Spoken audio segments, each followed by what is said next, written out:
Bom, então, como eu falei, essa aula é meio que uma aula de dúvidas e exercícios. Eu preparei alguns, né, exercícios, na verdade, dois problemas só para a gente discutir. São problemas um pouquinho longos e eu queria discutir eles em detalhe para chamar a atenção de vocês, né, de alguns erros e também passar um pouco a estratégia de como resolver alguns desses problemas que a gente está lidando agora. Os problemas são sobre as aulas que eu já postei no comecinho da semana, né? Então, são problemas sobre, basicamente, cálculo vetorial. Então, uma grande novidade, é só para a gente relembrar e eu chamar a atenção de vocês para algumas coisas, talvez a melhor maneira de resolver esse tipo de problema. Tá? Mas como, enfim, são dois problemas, não vai ocupar a aula inteira, a gente pode usar esse primeiro momento para tirar dúvida de quem tiver ou quem quiser. Talvez, é, deixa eu fazer o contrário, então. Deixa eu resolver os problemas, porque aí deles também podem surgir dúvidas. Então, a ideia é que eu vá resolvendo, mas me interrompam o tempo inteiro, certo? Para tirar dúvidas e falar, enfim.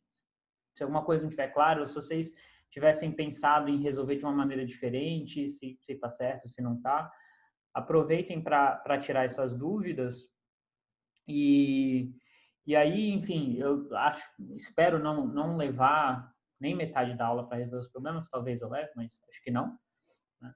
E aí a gente, na segunda metade, a gente pode tirar dúvidas de fato aí, enfim, como talvez as dúvidas podem ser um pouco mais específicas de uma pessoa ou de outra, quem quiser, né, sair não precisa acompanhar, tudo bem? Então, como eu falei, tem dois problemas para a gente discutir, são problemas, enfim, tem exemplos semelhantes no livro, tem alguns dos problemas sugeridos que eu coloquei para vocês são semelhantes, certo?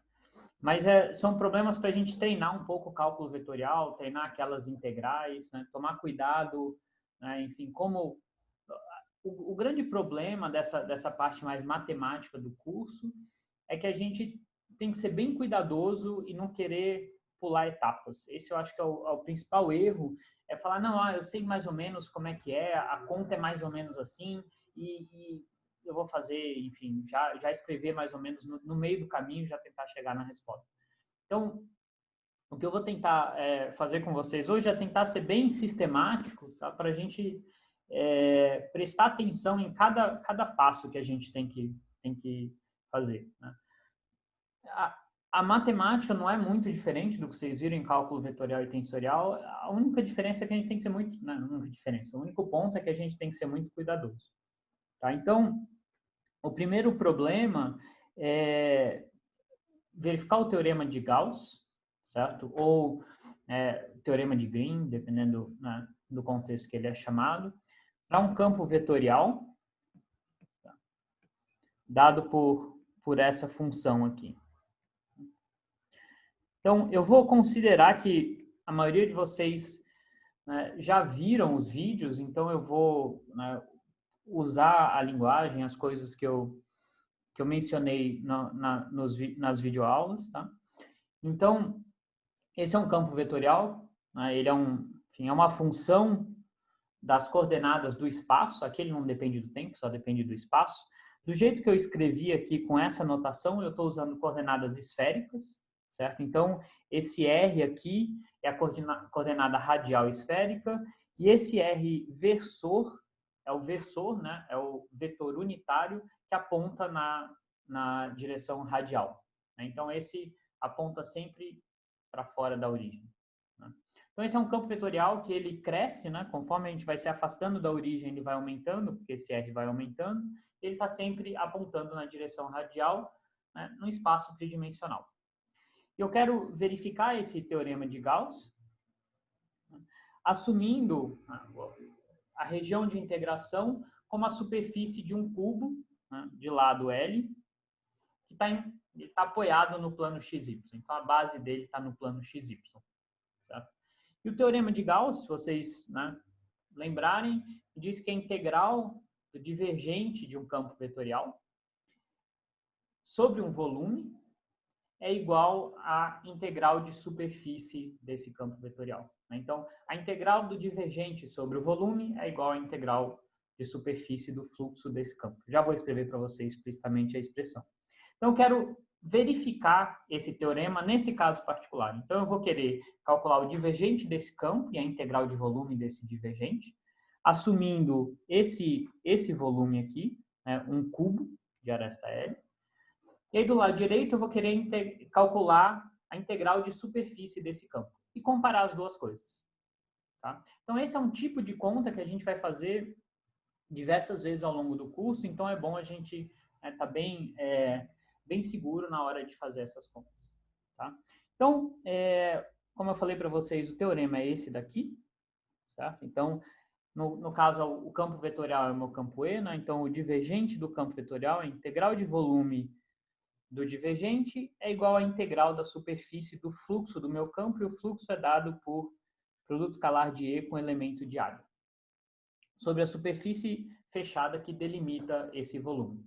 Então, nesse caso, o volume que eu estou considerando é esse cubo aqui, certo? Não está super bem desenhado, mas ele está apoiado no plano XY, então essa face interior é como se estivesse encostado no plano XY, certo? E aí, o lado esquerdo, então, vai ser a integral da divergente desse campo vetorial sobre o volume todo do cubo. Tá? E o lado direito vai ser a integral, tá, do fluxo do meu campo sobre a superfície que delimita esse volume. E essa superfície são as faces do cubo. Tá? Então, são essas 6 faces do cubo. Tá? Eu desenhei aqui, só para a gente ter uma ideia, né, uma representação desse campo vetorial. Certo? Então, essas setinhas aqui, tá, são uma representação do meu campo vetorial. Eu já vi aqui que não está super bem centralizado. Mas essas setinhas representam, né, o meu campo vetorial. Então, o tamanho da setinha, quanto maior o tamanho da setinha, maior o campo. É como se eu estivesse aqui nesse ponto do espaço, eu tenho um vetor associado a esse ponto do espaço, que está apontando radialmente para fora. E conforme eu vou me afastando da origem, esse campo vai aumentando, né? Então, o tamanho dessas setinhas vai aumentando aqui. É só uma representação, isso não é essencial para a gente calcular. O problema é só para a gente visualizar um pouco. Né? E aí, esse cubo, ele tem a aresta L, né? Então, no eixo Y, ele vai até L sobre 2 de um lado e menos L sobre 2 do outro. Como ele está com a base no plano XY, ele vai no eixo Z de 0 até L. Certo? E no eixo X também de L sobre 2 até menos L sobre 2. Tá? Então, é essa a integral que a gente tem que fazer. Então, o que eu quero fazer é praticar um pouco essas integrais, para a gente fazer elas com cuidado, sem tentar pular etapas. Tá? Professor? Oi. O senhor pode me tirar uma dúvida? Eu não estou Claro. lembrada se a integral de superfície, quando ela é fechada, é a mesma coisa que calcular o fluxo. É exatamente a mesma coisa? Tem alguma coisa que se faz diferente? A integral de superfície, dessa maneira que a gente define aqui, certo? Ela é justamente o fluxo desse campo vetorial sobre a superfície. Né? Então, se eu tenho aqui vamos imaginar que eu tenho, só para ficar mais concreto, nesse exemplo do cubo, certo? Não precisa ser uma superfície fechada, certo? Pode ser qualquer superfície. Então, eu poderia considerar só uma das faces do cubo. Tá? E aí o meu campo vetorial, né? Se eu inclusive olhar esse problema, o meu campo vetorial ele vai ter algo, aqui no meio ele aponta para cima, e ele aponta sempre radialmente. E aqui nas laterais ele vai apontar para cá. Tá? Então, esse produto escalar, o que ele vai fazer, né, é sempre pegar a componente do meu campo que está perpendicular à superfície. Ele projeta esse vetor, esse elemento de vetor de área, ele é sempre normal à superfície. Então, esse produto escalar, né, vai projetar o meu campo nessa direção aqui, perpendicular à superfície. Então, se eu pensar numa decomposição do meu campo, eu vou ter uma componente perpendicular à superfície, vou olhar para, por exemplo, esse vetorzinho campo aqui. Tá? Então, eu tenho uma componente perpendicular, uma componente paralela. Esse produto escalar vai me dar só essa componente perpendicular do campo. Tá? É isso que vai me dar, na verdade. Né? Então, o que eu vou estar somando nessa integral são a componente do campo, né? a parte do meu campo que está atravessando essa superfície. Então, é realmente o que a gente chama de fluxo. Certo? É realmente a parte do meu campo que atravessa a superfície. Se eu pensar que eu separo esse campo numa parte perpendicular e outra tangencial, a tangencial não contribui e eu só considero o que está cruzando a superfície. Então, essa integral, não interessa se é fechada ou não, é sempre uma integral de fluxo. É sempre o fluxo do campo vetorial sobre a superfície. Tudo bem? Se a superfície for fechada, é o fluxo sobre essa superfície fechada. Né? Mas se for uma superfície aberta, também a gente chama de fluxo sobre essa superfície. Ficou claro ou não? Ficou, mas então eu não consigo calcular só a superfície através de uma integral? Consegue. Você pode calcular só a superfície, mas não é essa integral aqui. Né? Se eu quiser Era calcular... essa a questão. se você quiser calcular a área, né, vamos Isso. supor que eu quero calcular a área dessa superfície, certo? Se eu quiser calcular essa área aqui, isso vai Aí ser vai ser escalar? simplesmente... Vai ser um escalar, vai ser integral de Ah, escalar. tá. É a Tá? diferença da integral De escalar para vetorial, fluxo, ok. é, Isso, tá. tá? Tudo bem. Então, esse tipo de integral aqui é a integral de um campo vetorial, não é a integral de uma área. Isso aqui é realmente a integral do fluxo desse campo vetorial. Né? Mas eu posso ter outras integrais. Eu posso ter uma integral de área que não tem esse produto escalar aqui dentro, por exemplo. Né? Então, se eu integrar só o meu elemento de área, vai ser uma integral, né, só de um escalar, não vai ter nenhum campo vetorial, nada disso. Isso vai me dar a área total da superfície. Tá? Obrigada, professor. Então, vamos lá, né? A gente quer, então, voltando aqui para o problema, a gente quer verificar essa igualdade. Né? Então, o que a gente vai fazer? A gente vai calcular o lado esquerdo e calcular o lado direito. Qual é o volume que a gente vai assumir? Como eu falei para vocês, é o volume do cubo. Quando a gente for calcular o lado direito, né, essa igualdade, ela me diz, né, dado um volume, qual é a superfície? A superfície que está delimitando esse volume. Tá? Então, se eu estou calculando a integral de volume sobre todo o cubo, todo o volume do cubo, essa superfície vão ser as faces do cubo. Isso está fixo. Né? Então, uma vez que eu escolho o volume, eu sei qual é a superfície e vice-versa. Então, a primeira etapa em todos esses problemas, que é muito essencial, a gente às vezes queima essa etapa, é definir o sistema de coordenadas.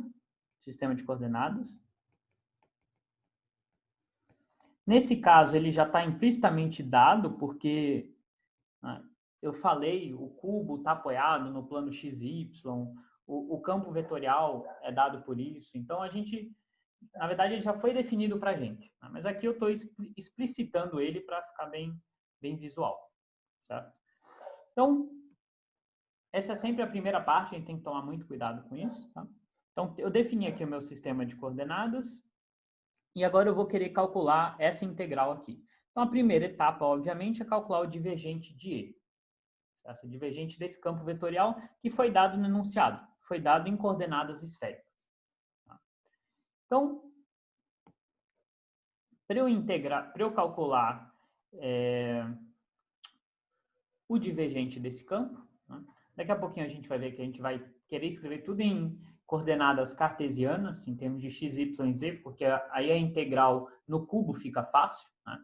O y vai variar de menos L sobre 2 a L sobre 2, o z de 0 a L, o x de menos L sobre 2 a L sobre 2. Então fica fácil os intervalos de integração. Mas primeiro eu vou querer calcular o divergente do meu campo vetorial. Tá?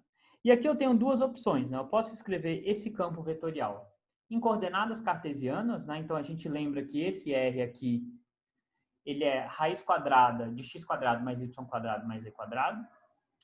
Esse R chapéu, eu posso escrever como vetor R dividido pelo módulo dele, então também dá para converter em coordenadas cartesianas sem muito trabalho.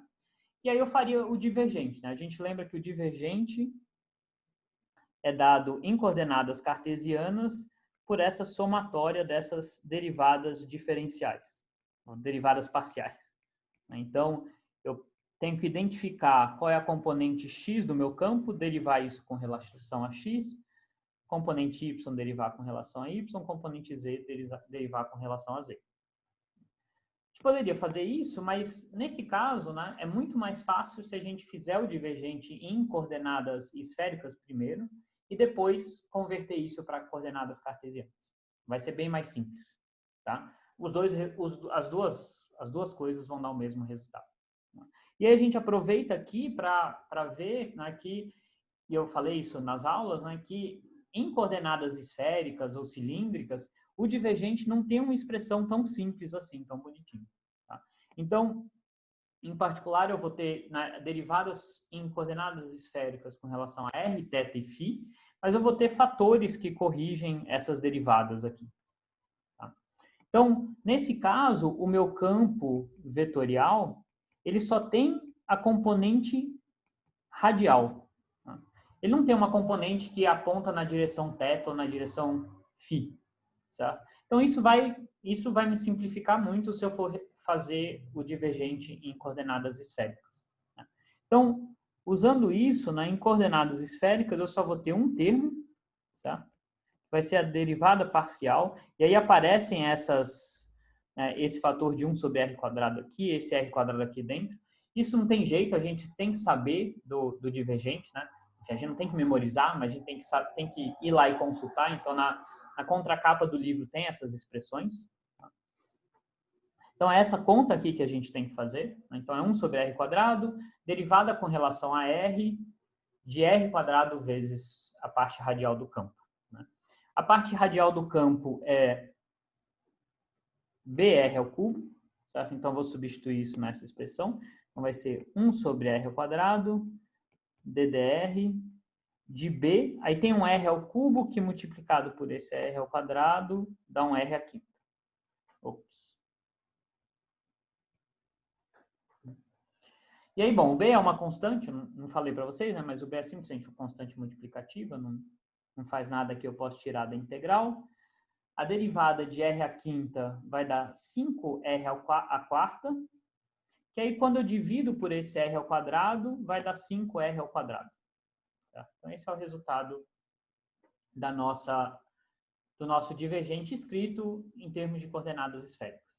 Eu vou querer escrever isso em termos de coordenadas cartesianas, então tudo que eu tenho que fazer é reescrever esse R em termos de x, y, z. Então a gente lembra que para converter entre coordenadas esféricas e cartesianas, nesse caso é o caso mais simples, né? O R é raiz quadrada de x quadrado mais y quadrado mais z quadrado. Se eu elevo isso ao quadrado, vai dar x quadrado mais y quadrado mais z quadrado. Então está aqui o meu divergente já escrito em coordenadas cartesianas. É essa função que eu vou ter que integrar sobre o volume do cubo. Tá? Então,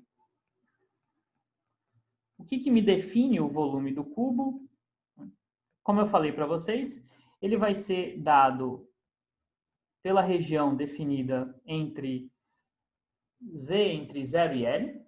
Então, o cubo está na base do eixo y. Né? Então, a coordenada z varia de 0 a L.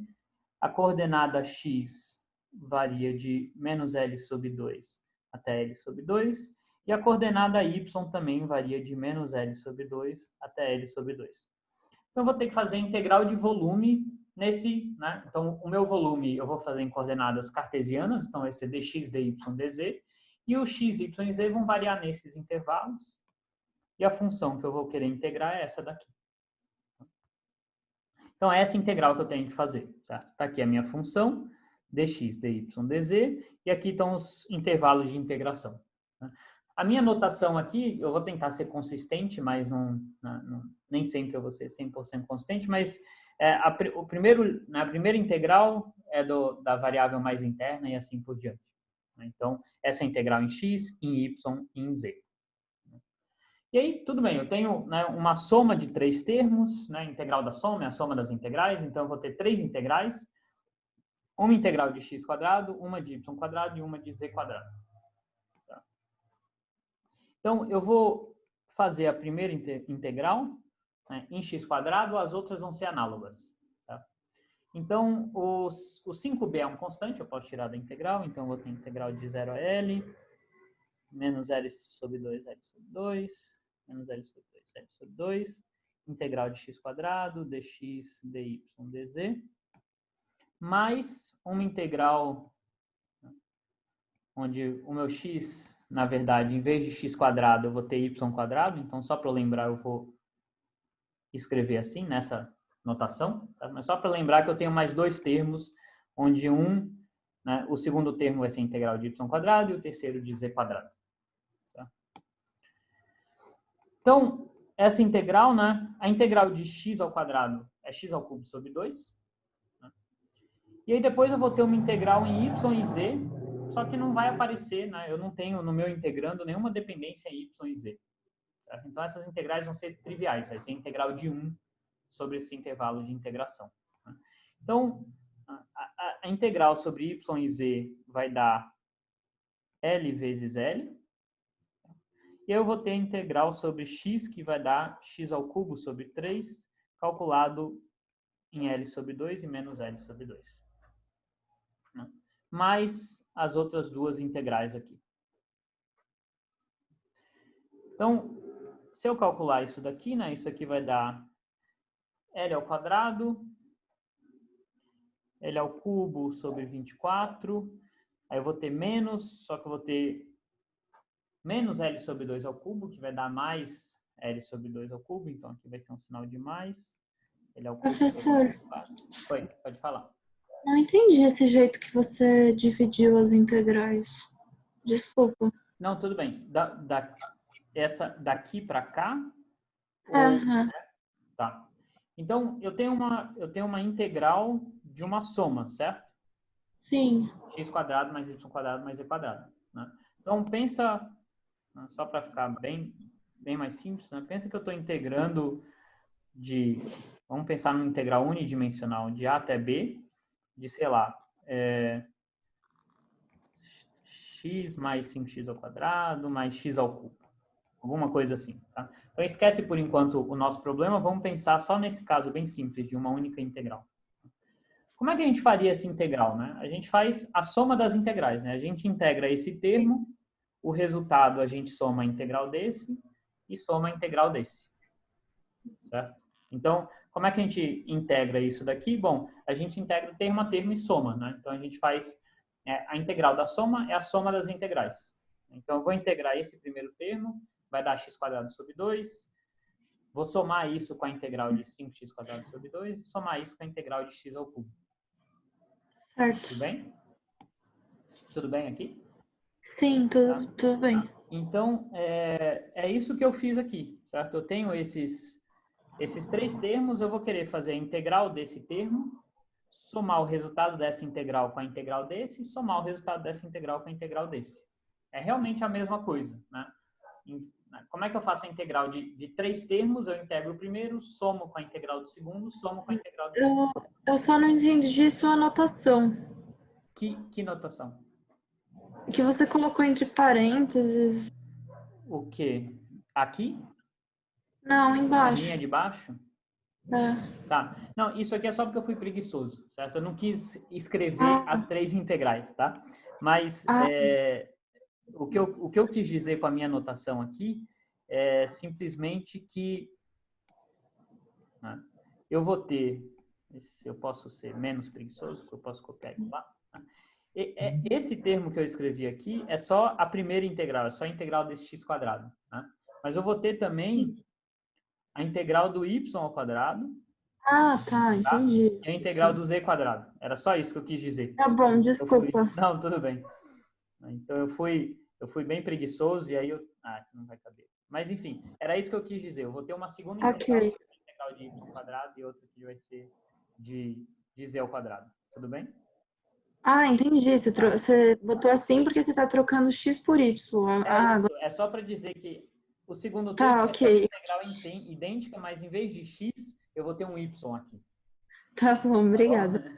É só realmente preguiça para não ter que repetir esses termos. E essas integrais elas vão ser tão iguais umas às outras que a gente fez uma, a gente vai saber a resposta das outras. Tudo bem? Então, né, continuando aqui, né, essas outras duas integrais, que é a integral sobre y² e z², elas são indicadas aqui. Eu vou dar a resposta para vocês, mas vai ser meio que óbvio uma vez que a gente fez a primeira, certo? Então, eu tenho mais essas duas integrais aqui. Então, a primeira integral vai dar 5bl² sobre 12. Tá? A integral, agora eu vou fazer a integral sobre y e z, mas eu não vou fazer todas as contas, eu só vou bater o olho. Certo? Então, a integral sobre y vai ser idêntica à integral sobre x.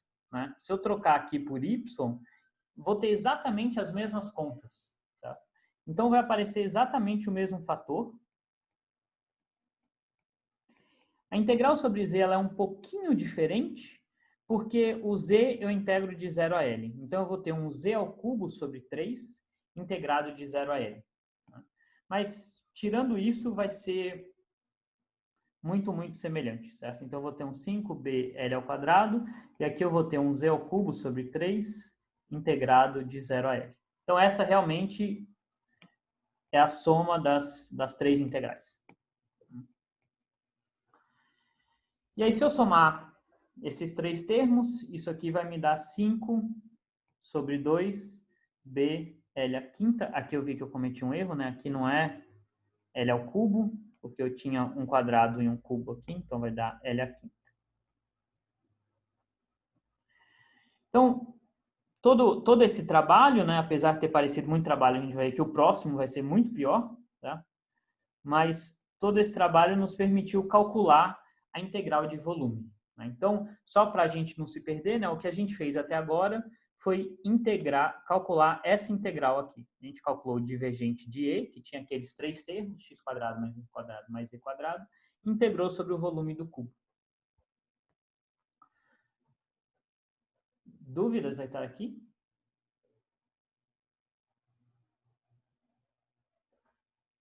Não? Acho que não, professor. Acho que não, professor. Então, o que a gente vai fazer agora é o lado direito, que vai ser mais trabalhoso. Tá? Então, o lado direito, a gente vai querer fazer essa integral de superfície. Essa integral de superfície é a parte mais chata, que é mais fácil a gente errar, então a gente tem que tomar muito cuidado. Né? Aqui o que a gente teve que fazer é calcular um divergente, que obviamente a gente tem que tomar um certo cuidado na hora de calcular, mas uma hora que eu calculei esse divergente, eu encontro uma função, eu vou fazer uma integral de volume sobre essa função. Não tem muito erro. A integral de superfície é mais chata, né? Porque a integral de superfície, pelo menos nesse problema em particular, eu vou ter essas 6 faces do cubo, né? E eu vou ter que integrar sobre cada uma delas e somar a integral de todas elas, para ter a integral da superfície fechada. Então, eu vou dividir em 6 partes a minha integral, né? Não tem muito jeito. A gente vai ver que várias delas vão ser parecidas ou iguais, então isso vai simplificar bastante a conta, a gente vai ter que fazer 6 integrais. Mas não tem jeito, eu tenho que quebrar por partes essa integral. Depende da superfície, né? Se fosse uma esfera, eu poderia fazer uma única integral que cobre toda a esfera. Né? Aqui no cubo não tem muito jeito, ela está realmente dividida em faces, né? Eu tenho que quebrar essa integral. Certo? Então, é isso que a gente vai fazer agora. A gente vai querer calcular essa integral de superfície aqui. Né? Então, eu vou precisar calcular em cada uma das superfícies essa integral. Produto escalar do campo vetorial com o meu elemento de área. Tá? E esse elemento de área a gente vê que é um vetor. Né? Então, o elemento de área ele é um vetor que aponta sempre para fora da minha superfície. Então, eu vou começar aqui com a minha face inferior. Certo? Então, eu estou aqui olhando para essa face aqui do meu cubo. A minha normal aqui, ela vai apontar na direção menos z, que é a direção para fora do cubo e perpendicular à face inferior. Tá? Então, está aqui a minha normal apontando para baixo na direção menos z. E esse plano dessa face inferior, né, ela é dada por z igual a 0, porque eu estou no plano xy. Tá? Então, a minha coordenada z é sempre 0 nessa face. E o meu x varia dentro desses intervalos. Então, o meu elemento de área, né, uma areazinha infinitesimal nessa superfície é um ΔX vezes um ΔY. Eu estou em coordenadas cartesianas, então vai ser um dx dy. E ela vai apontar na direção menos e. Certo? Então, coloquei o menos aqui na frente. Ela aponta para baixo, na direção oposta ao eixo z. Tá? Então, a gente tem que tomar muito cuidado na hora de olhar essas superfícies para ver isso. Né? Qual é o elemento de superfície e qual é a direção desse vetor dA, esse vetor de área. Tá? Ele sempre aponta perpendicular à superfície. Para uma superfície fechada, é sempre para fora da superfície. E aí eu tenho o meu campo vetorial. Tá? E eu vou querer, né? Então, o meu campo vetorial, se a gente lembrar, ele é dado por essa expressãozinha aqui, R chapéu. Tá? Que eu posso reescrever isso como BR quadrado R vetor. Tá? Então, só um parênteses aqui, né? R vezes a direção dele é exatamente o vetor R, né? Isso aqui é o módulo do meu vetor R, isso aqui é a direção dele, então isso é exatamente o meu vetor R. Então eu posso pegar um dos termos aqui nesse cubo e combinar aqui para ter o meu vetor R. Por que eu fiz isso? É só para escrever isso de maneira mais fácil em coordenadas cartesianas. Então isso aqui vai ser, né, o R ao quadrado é x quadrado mais y ao quadrado mais z quadrado. E o meu vetor R, né, o meu vetor posição R em coordenadas cartesianas é x mais y mais z. Tá? Então, aqui eu não fiz nada, a única coisa que eu fiz foi reescrever o meu vetor em coordenadas cartesianas. Certo? O meu campo vetorial. Só que agora eu quero calcular ele na superfície. Certo? Então, na superfície, o meu z é 0. Certo? Então, isso vai simplificar bastante o meu campo vetorial, né? Porque ele vai ser, na superfície inferior, ele vai ser b x quadrado mais y quadrado, porque o z é 0, x chapéu mais y chapéu. Ele não tem componente z, né? Justamente porque o z é 0. Tá? Então, esse aqui é o meu campo vetorial na superfície que eu estou chamando de 1 aqui, que é essa superfície inferior. Tá? E aqui a gente já vê, né, o que a gente vai precisar integrar é o produto escalar de E com dA, mas o dA aponta na direção Z. E o meu campo, ele só aponta na direção x e y. Então, se eu fizer o produto escalar desse vetor com esse elementozinho de área aqui, vai dar 0. Porque eu não tenho componente Z no meu campo E aqui. Professor, Oi. você pode repetir essa última parte, por favor? Posso. Então, o que a gente fez? Né? A gente pegou o campo vetorial, que era dado por essa expressão em coordenadas esféricas, e reescreveu ele em coordenadas cartesianas. Então, esse aqui é o meu R ao quadrado, esse aqui é o meu vetor R. E aí eu quero saber, né, para eu fazer essa integral aqui, eu estou fazendo a integral da superfície. Então, eu quero saber quanto que vale o meu campo em cada pontozinho dessa superfície. Certo? Então, eu preciso calcular ele em cima da superfície. É isso que eu preciso fazer. E a superfície é definida por z igual a 0. O x vai estar nesses intervalos que eu vou ter que integrar, mas o z é sempre 0 nessa superfície. Então, para eu calcular o meu campo em um ponto qualquer dessa superfície, eu não vou especificar o x e o y, porque ele vai mudar ao longo da superfície, mas o z sempre vai ser 0. Tá? Então, eu venho na minha expressão geral aqui, isso é válido sempre, e agora eu calculo nessa superfície, quando o z for 0. Tá? Então, quando o z for 0, esse termo vai para 0, e aqui eu vou ter 0 vezes o versor z. Então, isso aqui vai para 0. Então, o meu campo vetorial ele só vai ter componentes na direção x e y. Certo? Então, se eu fosse desenhar ele aqui, eu não vou conseguir fazer um bom desenho, mas ele estaria sempre tangente à superfície. Ele estaria sempre deitado no plano. Ele não tem nenhuma componente que aponta para cima ou para baixo. Entendi. Tudo bem? Entendi. Fisicamente, né, se ele é tangente ao plano, a gente já sabe que o fluxo vai ser 0, porque ele não está cruzando o plano. Tá? Mas matematicamente, se eu fizer o produto escalar, então, desse vetor com esse aqui só tem componente z, e esse aqui só tem componente x e y. Tá? Então, são vetores que são sempre ortogonais. Então, o produto escalar vai dar 0. Ok? Mais alguma dúvida aqui? Tá. Ok, professor, obrigada. Nada. Então, superfície inferior, né, o integrando aqui é sempre 0, a integral é sempre 0. Então, essa superfície, a gente nem precisa fazer integral. É 0. Tá? Então, vamos agora para a face superior. Tá? Então, na face superior, a gente tem algo muito, muito parecido. Né? A gente tem essa face aqui. O meu z agora ele não é 0, né? Porque nessa face aqui, o meu z ele sempre vale L, né, que é o topo do cubo. Certo? Então, a coordenada Z nesse plano aqui sempre vale L, e o X varia de novo entre os intervalos. Agora, né, o meu elemento de área é dx, dy, mas a normal que aponta para fora está apontando para cima. Então, para fora do cubo aqui, nessa face é para cima. Então, ela aponta na direção mais Z. E aí eu vou, de novo, pegar o meu vetor E calcular em um ponto qualquer dessa superfície, sem especificar o x e o y.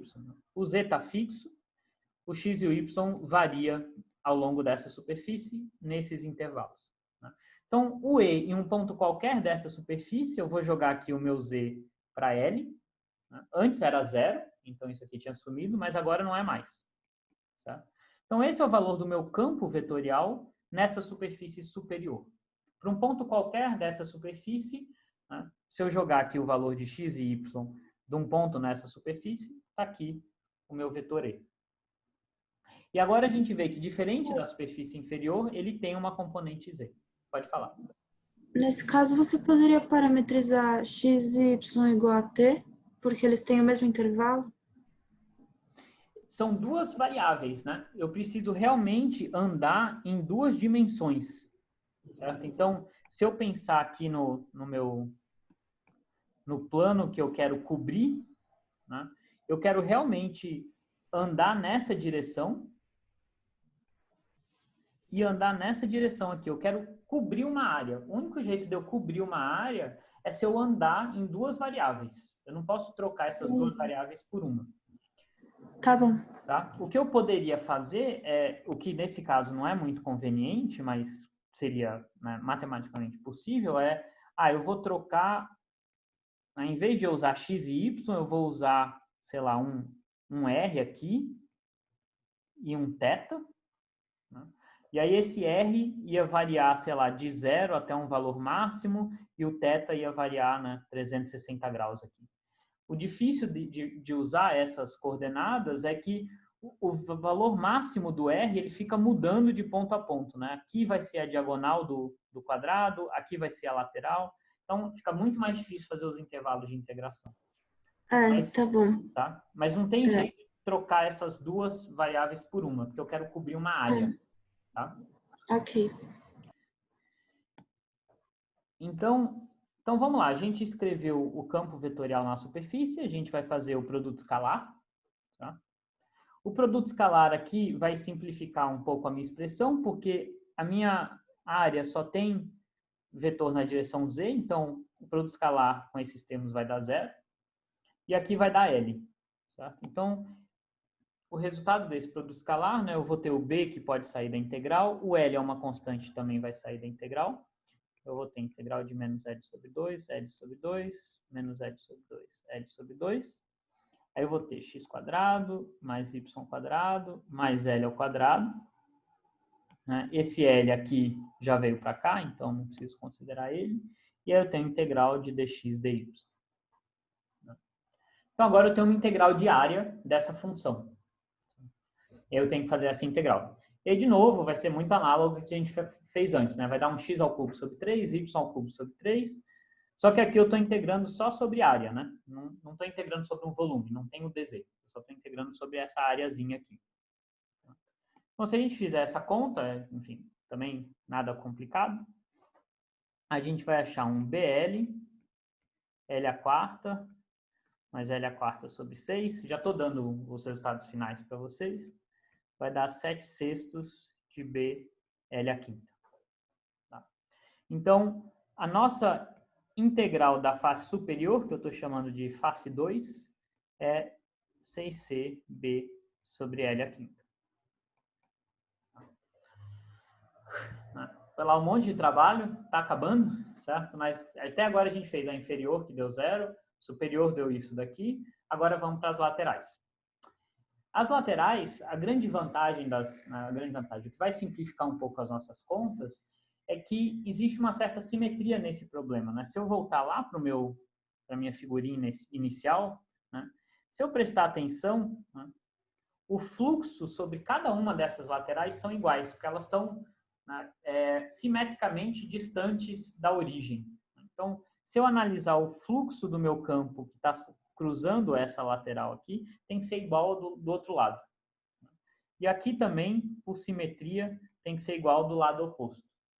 Isso só é verdade porque o meu campo vetorial tem essa cara radial e ele só depende da distância da origem. Isso, se o meu campo vetorial tivesse outra forma funcional, isso não ia ser verdade. Então, isso não é necessariamente sempre verdade. Na dúvida, a gente faz a conta. A gente sabe fazer a conta. Certo? Então, se a gente tiver... não sei se realmente eu posso usar esse argumento de simetria aqui, se eles vão ser iguais ou não, a gente faz a conta. Nesse caso, eu estou tentando convencer vocês de que isso é verdade, então a gente só vai fazer a conta para uma face e aí vai multiplicar por 4. Tá? Então, vamos lá, fazer essa face lateral aqui. Tá? Então, vamos lá. Nessa face lateral, o que está fixo? Né? O que está fixo é a minha coordenada y. Certo? A minha coordenada y é sempre L sobre 2. Tá? A minha coordenada x, ela varia, né, de menos L sobre 2 a L sobre 2. E o z varia de 0 a L. Tá? Então, o z está variando nessa direção aqui de 0 a L. O y tá... Né, o meu desenho aqui eu estou vendo que não está muito correto, porque a face ela vai um pouquinho, ela vai para trás, né, do eixo x, então agora melhorou um pouco. Então, o meu x varia aqui de menos L sobre 2 a L sobre 2, o z de 0 a L. Em toda essa superfície, o y está sempre fixo. O y é sempre L sobre 2. Tá? Então, o meu elemento de área vai ser um dx dz, que essas são as variáveis que estão mudando. Ele vai apontar aqui para fora, né, da face. Então, ele vai apontar na direção do eixo y. Então, esse aqui vai ser o meu elemento de área. E aqui eu vou, de novo, calcular o meu campo elétrico nessa superfície, em um ponto qualquer dessa superfície. De novo, nessa superfície o y está fixo, então aqui eu tinha um y ao quadrado, vai dar L ao quadrado sobre 4. Aqui vai dar um L sobre 2y. Tá? Eu faço o produto escalar novamente. Aqui só tem uma componente na direção y, então só vai importar essa componente aqui. Então, o produto escalar vai dar x² mais L ao quadrado sobre 4 mais z² multiplicado por L sobre 2 e o b aqui. Tá? Esse é o produto escalar. E aí eu tenho que fazer a integral sobre dx dz. E aí, de novo, é uma integral que a gente sabe fazer. Vou fazer a integral sobre dx, vou fazer essa integral aqui. Essa aqui é uma constante, então vou poder tirar da integral, vou integrar sobre dx dz, vai dar L ao quadrado. Aqui vai ser justamente a área. Aqui não, nesses dois termos eu vou ter que, né, fazer a integral da variável x e da variável z. Então, se a gente fizer essa conta aqui, sem grandes mistérios, vai dar 2b L à quinta sobre 6. A integral sobre essa face. Dúvidas aqui? Não? Tá bom. Então, como eu falei para vocês, as outras 3 faces laterais, né, não a superior e a inferior, mas as outras laterais, elas são totalmente simétricas. Se a gente tentar visualizar esse campo vetorial furando as faces todas elas vão enxergar o mesmo fluxo, a mesma quantidade de campo atravessando elas. Tá? Então, para todas as outras faces, eu vou ter o mesmo resultado. Então, para todas as faces laterais, eu vou ter 4 vezes esse resultado que a gente encontrou. Tá? Então, isso me poupa fazer 3 integrais. De novo, se eu tiver na dúvida, vou lá e faço essas integrais. Vai ser mais trabalho. Então, finalmente, a gente tem essas integrais de superfície sobre as 6 faces. A de baixo deu 0, a de cima deu, nem lembro mais, mas acho que é 7/6 de BL a quinta, eu tenho que lembrar. 7/6 de BL a quinta. E essa daqui, todas as laterais deram isso daqui. Certo? Então, a integral de fluxo total sobre toda a superfície vai ser a face superior, 7/6 de BL a quinta, mais, né, a inferior é 0, mais todas as laterais, que dá 8/6 de BL a quinta. Então, isso daqui dá 15/6 BL a quinta. Então, essa integral de superfície, né, dividido por 3 em cima e embaixo, vai dar 5/2 de BL a quinta. Então, esse é o resultado da integral de superfície. E o que a gente queria verificar é se o teorema de Gauss de fato está correto. Se são integrais completamente diferentes, né, a gente fala não tem como elas darem iguais. Uma eu estou fazendo 6 superfícies diferentes, são funções diferentes que eu estou integrando, e a outra eu estou integrando sobre todo o volume. Mas se a gente voltar lá na primeira integral que a gente fez, a integral de volume, deu exatamente o mesmo resultado. Tá? Então,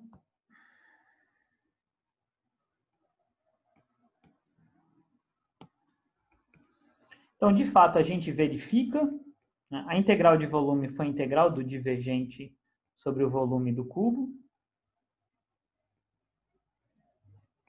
E isso é igual à integral do campo vetorial sobre a área, ou do fluxo do campo vetorial. Então, de fato, a gente verifica essa resposta, ou esse teorema. Né?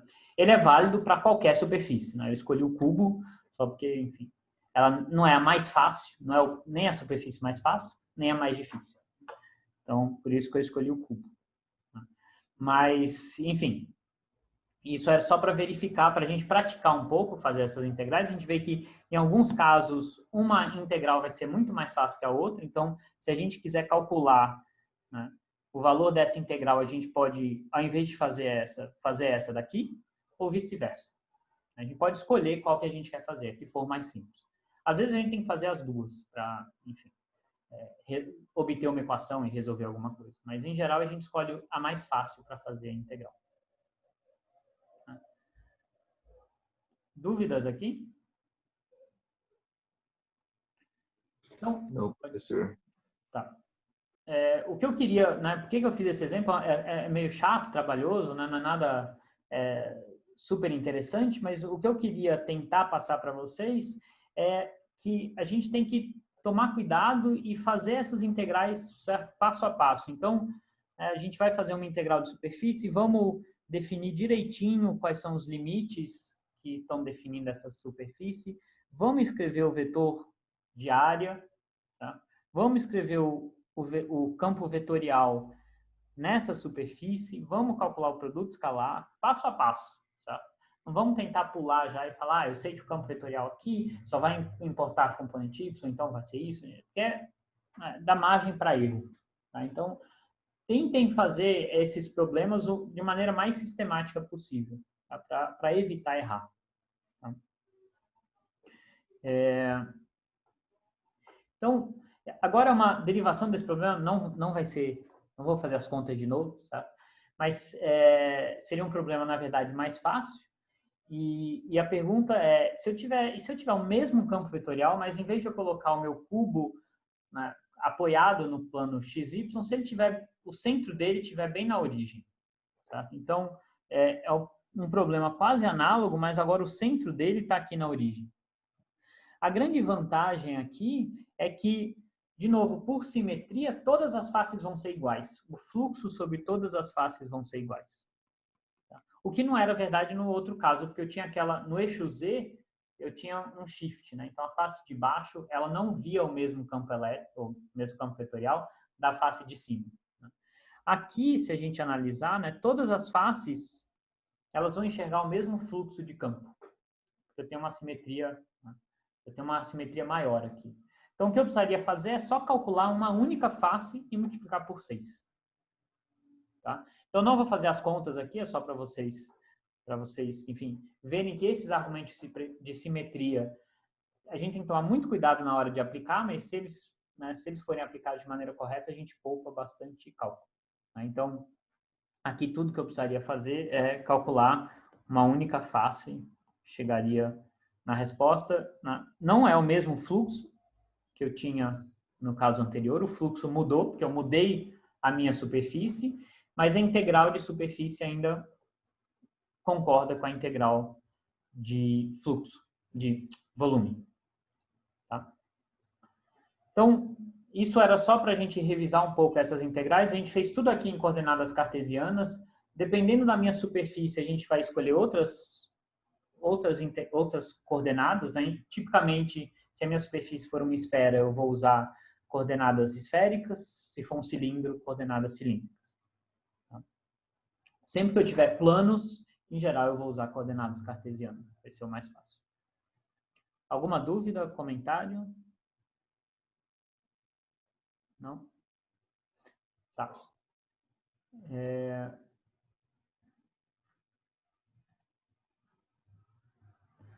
Tá, então, o segundo problema, né, que eu queria discutir é um problema que vai ser bem importante para a gente. Nas aulas da próxima semana, a gente vai basicamente refazer esse problema, mas em 3 dimensões. Aqui eu estou assumindo que realmente o que seria se o nosso mundo fosse bidimensional, se a gente realmente só vivesse um plano XY. Certo? Então, imagina que eu tenho um campo vetorial, certo? Que ele realmente só depende de XY, ele só aponta na direção XY. Então, não existe coordenada Z aqui. Como se realmente estivesse restrito a um plano. Tá? E o que a gente vai querer resolver é uma equação diferencial meio bizarra, né? Mas o divergente desse campo elétrico, que vai ser o divergente dessa expressão, é igual a uma delta de Dirac. Então, vocês viram lá na última aula, na última videoaula que eu postei para vocês, eu discuti bastante essa delta de Dirac, né? Essa função não é estritamente uma função, mas a gente pode pensar como uma função meio bizarra, que ela é zero em qualquer lugar do espaço, exceto quando o argumento dela é nulo e ela vai para infinito. E aí pode pensar que não faz sentido nenhum a gente usar essa função, mas eu mostrei para vocês que ela dá resultados razoáveis, desde que a gente integre sobre ela. Né? Então, ela é sempre bem definida se eu calcular a integral de alguma função aqui, vezes essa delta de Dirac. Isso vai dar uma resposta finita. Tá? A função em si é infinita, mas a integral me dá uma resposta bem comportada. Tá? Então, eu gostaria de resolver essa equação diferencial parcial. Tá? Pode parecer, putz, é super difícil eu resolver isso daqui, mas a gente vai tentar usar alguns argumentos, né? Espero que eu convença vocês, e a gente vai ver que isso, na verdade, vai se reduzir a uma equação diferencial não tão complicada que a gente vai conseguir resolver. Tá? Então, a ideia, o que a gente quer encontrar é quem é esse campo vetorial, ou seja, quem são essas funções e de x e e de y, de tal forma que essas derivadas, né, na verdade, o divergente desse campo vetorial seja uma delta. É isso que a gente vai querer resolver em 2 dimensões. Né? Então, essa delta em 2 dimensões, na verdade, uma delta de R em 2 dimensões, ela só é zero quando você está na origem. Tá? Desculpa, ela só é infinito quando você está na origem. Se você estiver fora da origem, ela é nula. Tá? Então, ela é a mesma coisa que um delta x, delta y. Então, vamos lá. O que essa equação aqui está me dizendo? Está me dizendo que em todo lugar do espaço, o lado direito aqui é zero, exceto na origem. Na origem, ele é infinito. E aí pode parecer que isso não vai, né, a solução dessa equação vai ser algo que vai ser infinito também. Mas a gente vai ver que não. Vai ter uma resposta relativamente bem comportada. E se vocês lembram... Oi, pode falar. Conceitualmente, não é um problema a gente assumir que é infinito, porque em tantos outros casos na quântica a gente tentou fugir de infinitos e agora a gente define com infinitos. Me parece estranho. É uma idealização, eu diria, certo? A questão, como eu falei na aula, a ideia é que você pode pensar que é uma função que ela é muito grande, ela tem um valor muito grande, num intervalo bem pequenininho, perto da onde esse argumento é zero, então, nesse caso, perto da origem. Então, é como se numa esferazinha próxima da origem, ela não fosse infinita, mas ela tivesse um valor bem grande, e fora ela fosse zero. Tá? E aí, para tudo que a gente vai fazer, a gente vai assumir que essa esfera é tão pequena que a gente pode substituir o resultado da nossa conta como se o valor dela fosse infinito na origem. O resultado dá na mesma.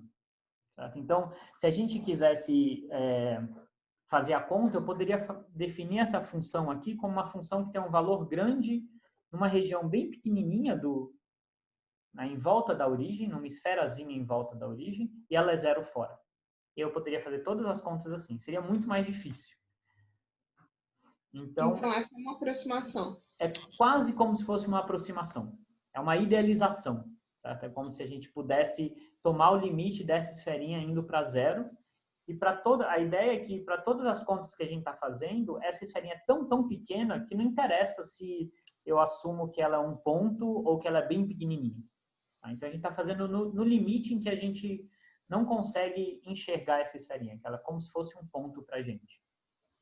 Tá? Mas eu poderia fazer a conta, se eu quisesse fazer tudo realmente super bem comportado, né, e algo que fizesse sentido fisicamente, eu falaria, não, isso não é infinito, isso é só uma esferinha bem pequena, centrada na origem, que tem um valor, e essa função tem um valor grande lá dentro. Tá? E aí a gente faria as contas assim. Essa seria a conta de maneira física. Tá? A ideia de fazer isso, de fato, representando a física. Né? Por enquanto, isso aqui é só matemática, certo? Não tem um significado físico. A gente vai ver, né? Como eu falei para vocês na aula, na verdade, que essa delta, ela representa uma densidade de carga pontual. Né? Mas não existe uma carga realmente pontual. Né? Em física quântica, vocês viram que a função de onda me diz que a partícula, eu tenho probabilidade zero de encontrar ela exatamente em um ponto do espaço. Então, você pode pensar que essa é uma aproximação que a gente está fazendo. A gente está pensando que a partícula é tão pequena que é como se eu soubesse exatamente onde ela está. A gente sabe que isso é uma idealização, porque se eu for para escalas atômicas, a minha partícula vai ter uma certa distribuição de probabilidade. Eu teria que levar isso em consideração. Então, de fato, é uma aproximação. Tá? É uma aproximação meio estranha, porque é uma aproximação onde eu introduzo uma função que é infinito, mas matematicamente ela funciona muito bem. Para tudo que a gente, todos os casos de interesse, a gente pode assumir que o elétron, por exemplo, é um ponto. A gente, se eu estiver aqui calculando, sei lá, não sei, a capacitância de um capacitor, o elétron para mim é algo tão pequeno que eu posso aproximar isso por um ponto. E apesar de a gente introduzir essa função que é infinito, todas as contas, todos os resultados de coisas que a gente pode medir vão ser finitas. Mas se você quiser, você pode pensar como uma aproximação. Tá? Tudo bem, obrigada. Então, a gente viu que o divergente, ele me dá uma ideia de o quanto o campo escapa de um ponto. Certo? Então, o que essa delta está me dizendo aqui é que, na origem, eu tenho uma fonte para esse campo, né? E esse campo aqui está sendo gerado nessa fonte aqui. Tá? Então, está aqui a minha fonte. Eu vou usar... Aqui eu estou só em 2 dimensões, então eu vou usar coordenadas cilíndricas, vai facilitar o problema, certo? Então, eu estou usando aqui a notação do Griffiths, que não é muito comum, mas, enfim, ele chama esse raio de S, esse ângulo aqui de φ, como é usual.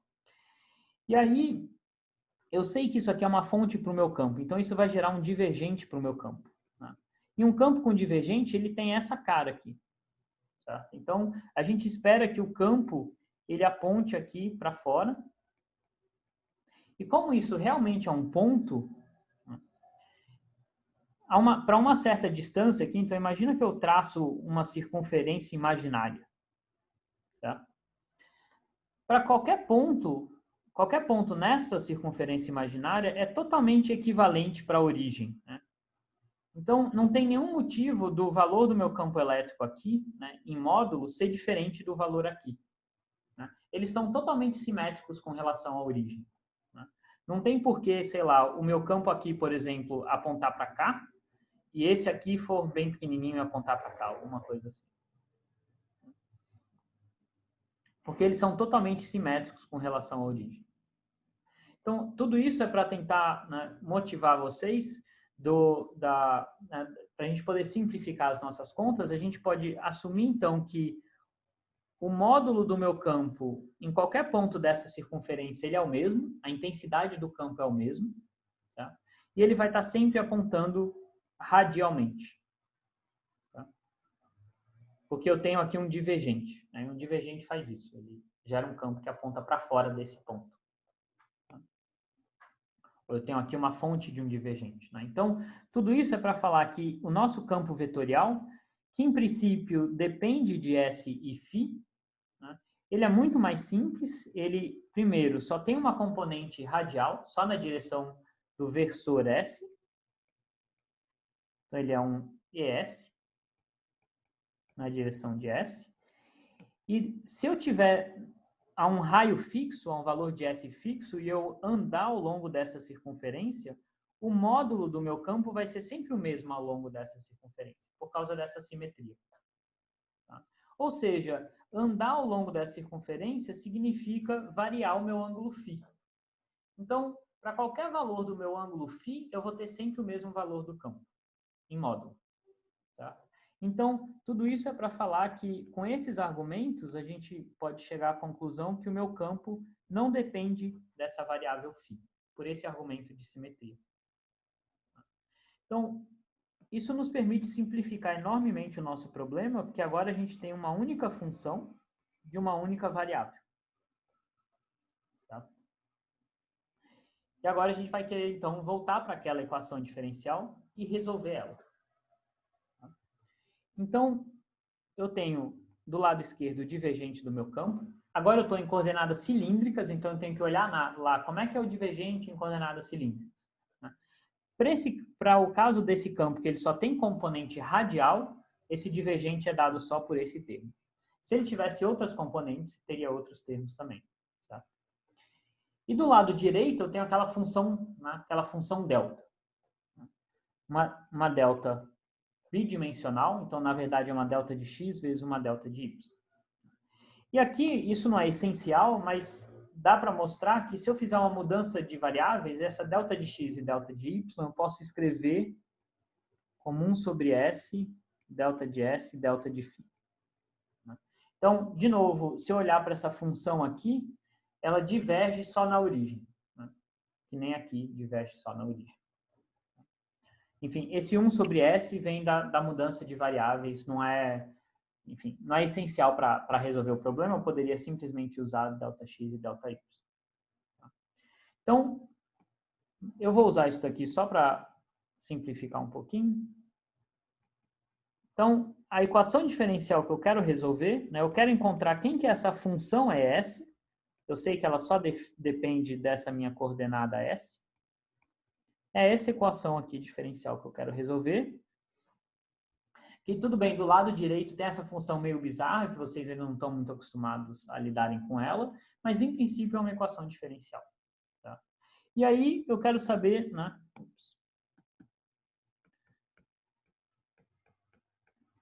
Como é que eu resolvo essa equação? Tá? Professor, o senhor se incomodaria de mostrar como que trocou de variável? Daqui para cá, você fala? É. Eu teria que derivar para vocês uma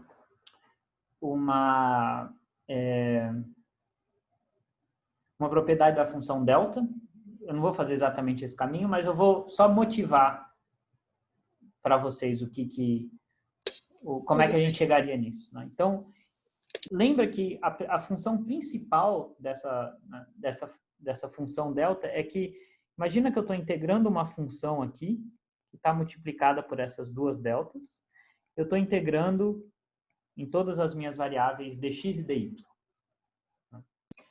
Então, o que essa função delta faz é, quando ela está dentro de uma integral, né, ela me dá a função calculada quando o argumento dessa delta é zero. Então, essa delta aqui, ela vai ser, né, o argumento dela vai ser zero em x igual a zero. Então, o resultado dessa integral aqui vai ser a minha f calculada em x igual a zero e y igual a zero. Então, independente de qual seja a minha função que eu jogar aí, né, porque eu tenho essas deltas são zero em todo lugar do espaço, menos na origem. Então, o resultado delas, elas são normalizadas de tal forma que o resultado dá exatamente a minha função na origem. Agora, imagina que eu quero escrever exatamente a mesma integral, mas em coordenadas cilíndricas. Certo? E aí vocês poderiam pensar, em coordenadas cilíndricas isso vai ser um ΔS, ΔΦ, porque eu quero que o S seja zero e o φ seja zero. E aí eu tenho o meu elemento de área em coordenadas cilíndricas, tá? Que vai ser S, ds, dφ. Então, imagina que vocês chutaram e falaram, não, em coordenadas cilíndricas, em vez de x e y, eu tenho S e φ, então essas duas deltas eu vou substituir por essas duas deltas. E aqui vem o problema, né? Se eu olhar agora, como eu tenho esse S do elemento de área, né, a minha função que está multiplicando as deltas, a minha função que está multiplicando as deltas é f vezes S. Então, se eu calculasse, né, se eu calcular elas no 0, 0, isso aqui vai dar zero, porque eu tenho esse S aqui multiplicando. Tá? Mas isso aqui tem que ser igual a isso, porque eu só fiz uma mudança de variáveis. Não pode mudar o resultado. Né? Então, essa é só não é a justificativa formal, mas é só para mostrar que a gente precisa incluir um fator 1 sobre S aqui, para esse S cancelar com esse, e a gente ter exatamente o resultado aqui de cima. Tá? De novo, não é uma justificativa formal, é só uma maneira de mostrar que a gente precisa desse 1 sobre S aí. Tudo bem, eu só queria saber de onde tinha vindo mesmo. Tá. Então, essas duas deltas a gente tem que substituir por isso daqui. Tá? Essa é a motivação.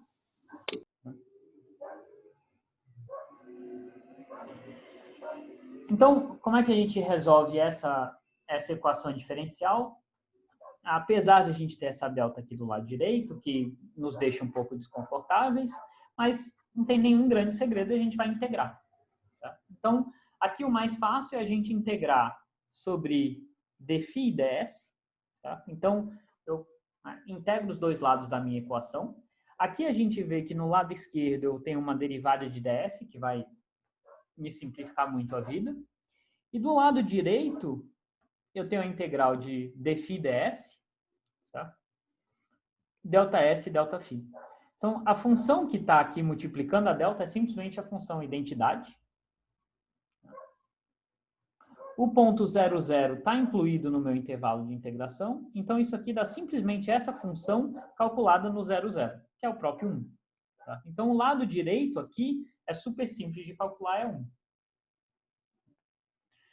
E aí, do lado esquerdo, a gente tem que fazer, né, as integrais sobre dφ e ds. A gente já viu que isso daqui não depende de φ. Né, com aqueles argumentos, a gente viu que o meu integrando não depende de φ. Então, do lado esquerdo, eu posso fazer direto a integral em dφ, que vai dar um 2π. E eu vou ficar com a integral em ds e uma derivada total de s.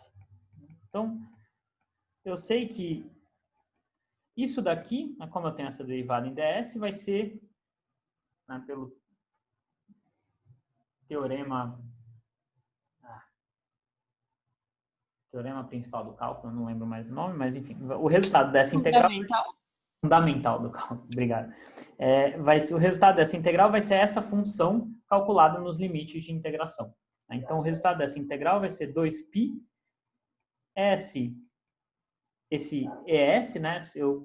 Eu não estou escrevendo explicitamente, mas a gente lembra que isso depende da minha variável S, calculada em 0 e R. Certo?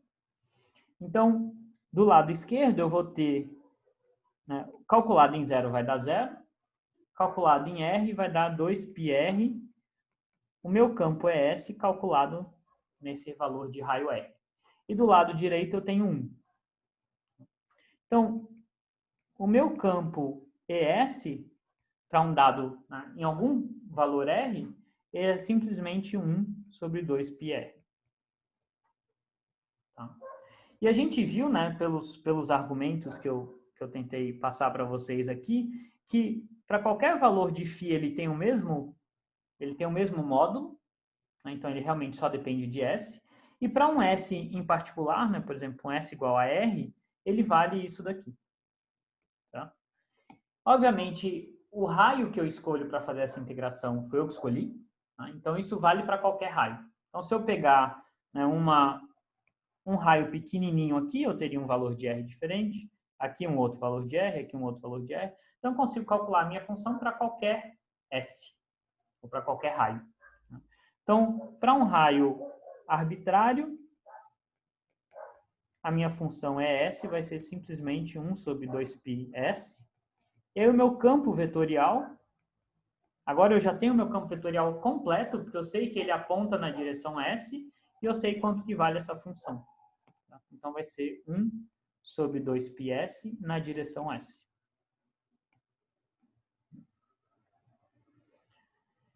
Então a gente consegue, né, resolver, parece que é uma equação super difícil, mas a gente vê que não é tão difícil assim de resolver. A gente consegue resolver essa equação diferencial aqui que a gente começou, tá? Achar a resposta dessa equação. Tá? Obviamente a gente teve que usar alguns argumentos para simplificar as contas, mas a gente acha assim, a partir daquela equação a gente consegue achar o campo.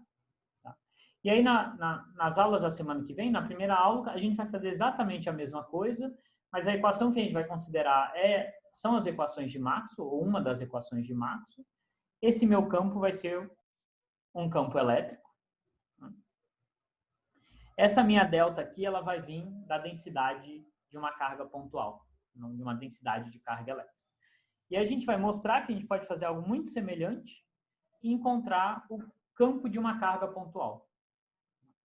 Que quando vocês viram lá em fenômenos eletromagnéticos, foi algo que vocês tiveram que engolir. Vocês falaram, o campo de uma carga pontual é essa. Ponto. Aceitem. Certo?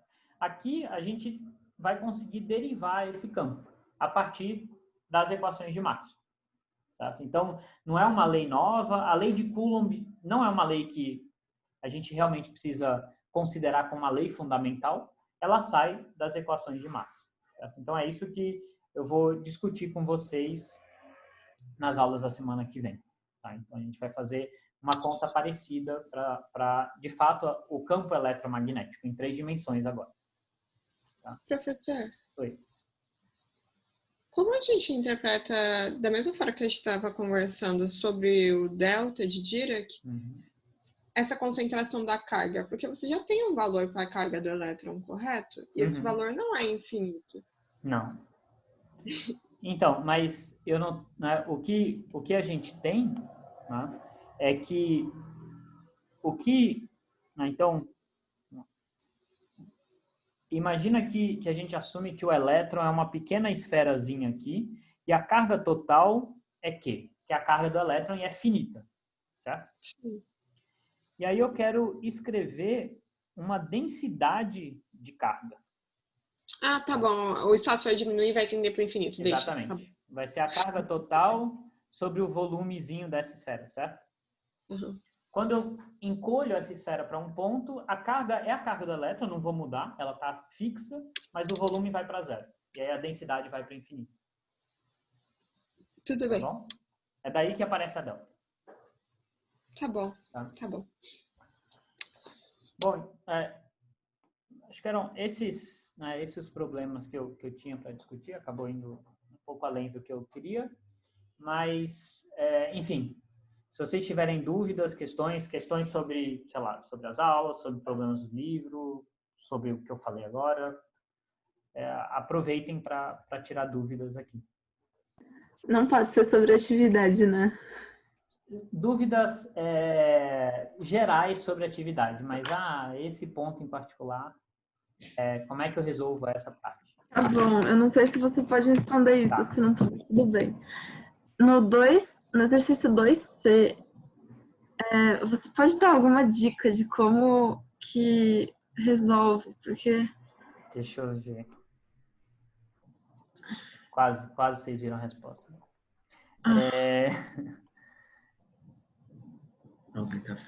Esse item aqui? É essa questão, não? Sim, essa questão. Tá. Bom, eu assumi que você fez as outras questões, certo? Então, Sim. Você achou uma expressão para essa função? Sim, Né? sim. E eu Então, não consigo botar nessas formas aí dessa dica. tá. Bom, essa função aqui, se você achou a forma correta, certo? Então você tem que pegar isso daqui e multiplicar por essa função, né? Então, a dica, né, que eu tô dando aqui é que se você encontrar nessa função aqui um expoente de, sei lá, alguma coisa ao quadrado sobre alguma coisa ao quadrado, certo? A dica tenta reescrever tudo que aparece nessa exponencial como uma nova variável. Chama isso de uma variável y. É só uma mudança de variável. Você vai mudar de x para y. Certo? E aí, se você fizer essa mudança de variáveis, vão aparecer integrais desse tipo aqui. Eu tentei fazer isso, mas tudo bem. Tá? Tudo... Mas é isso. Não tem nenhum grande truque, não. Tá bom. É realmente essa mudança de variáveis. Tá?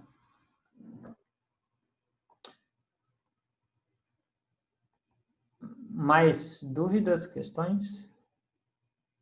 Professor, uma coisa muito bobinha. Uhum. No último vídeo, na última aula, sobre o delta de Dirac ainda, Uhum. o senhor, em algum momento, bem no final, falou, eu vou ler aqui, note que delta de G tem dimensão 1 sobre L.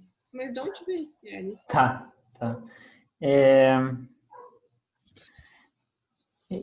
Imagina que eu estou fazendo uma integral. O que eu quis dizer 1 sobre L é 1 sobre comprimento, 1 sobre metro, se eu estiver usando metro. Se eu estiver usando o centímetro, é 1 sobre centímetro. Tá? Ok. Então, imagina que eu estou integrando, estou fazendo essa integral aqui. Tá? Eu quero fazer uma análise dimensional dessa integral. E aí, só para simplificar minha vida, eu vou assumir que isso aqui não tem dimensões nenhuma. É algo que, ou se eu quiser, enfim, tem as dimensões que eu quiser, não vai fazer diferença. Mas vamos assumir que não tem dimensões nenhuma, certo? Eu sei que o resultado dessa integral vai ser f de zero, pela definição da função delta de Dirac. Tá? Então, o resultado dessa integral é algo que não tem dimensões. Tá? Então, deixa eu analisar agora o lado esquerdo. Isso aqui não tem dimensão nenhuma. Isso aqui tem dimensão de comprimento, que eu chamei de L. Tá? Então, para o lado direito ser adimensional, a minha função delta ela tem que ter dimensão de 1 sobre L para cancelar essa dimensão de L. Então, imagina... deixa eu fazer Tá. Vamos supor que isso aqui seja, sei lá, isso aqui esteja em newtons. Já deu para entender. Deu para entender? Deu. Tá. Que, sei lá, eu não vejo a cara de vocês, aí o silêncio para mim não estou entendendo. Mas, tá. Então, se eu tiver uma integral em uma dimensão, e isso aqui for comprimento, ela vai ter o inverso da dimensão da variável. Uhum. Se eu estiver integrando no tempo e eu tenho uma delta do tempo, a dimensão da delta vai ser 1 sobre o tempo. Tá? Então, ela é essa função meio bizarra, que a dimensão dela é sempre o inverso da variável que aparece aqui dentro. Ok. Tá? Obrigada, professor. Nada.